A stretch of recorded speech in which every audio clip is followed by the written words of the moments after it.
ওগো আল্লাহ, ওগো মালিক, তুমি ছাড়া তো আমাদের আর কেউ নাই, তুমি ছাড়া তো আমার আর কেউ নাই। আল্লাহ গো, তুমি যদি মাফ না করো কে আমাকে মাফ করবে?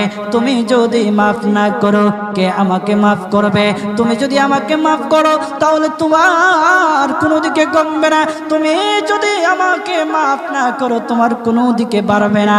আল্লাহ গো, তুমি আমাকে মাফ করে দাও। সারাটা জীবন অন্যায় কাজ করেছি, সারাটা জীবন নাফরমানি করেছি, আমার কাছে কালেমার দাওয়াত কম আসে নাই, আমার কাছে কালেমার দাওয়াত কম আসে নাই, আমাকে লোকেরা কম বোঝায় নাই। ওগো আল্লাহ, তুমি আমাকে মাফ করে দাও।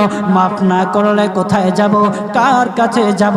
বাবা যখন মারে তখন মার কাছে আশ্রয় নেওয়া যায়, মা যখন প্রহার করে তখন বাবার কাছে আশ্রয় নেওয়া যায়, বাবা মা যখন প্রহার করে তখন দুনিয়ার কারো না কারো কাছে আশ্রয় নেওয়া যায়। ওগো আল্লাহ, ওগো মালিক, তুমি যদি আমাকে মারো, তুমি যদি আমাকে আযাব দাও, ওগো আল্লাহ, কার কাছে যাব, কার কাছে গিয়া মাফ চাইবো?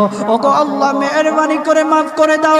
এইরকম কান্না করতেছে, কান্না করতেছে, চোখের পানি তার এমন ভাবে পড়তেছে, দাড়ি ভিজতেছে, দাড়ি ভিজে জমিনের মধ্যে চোখের পানি পড়তেছে, কান্না করতেছে।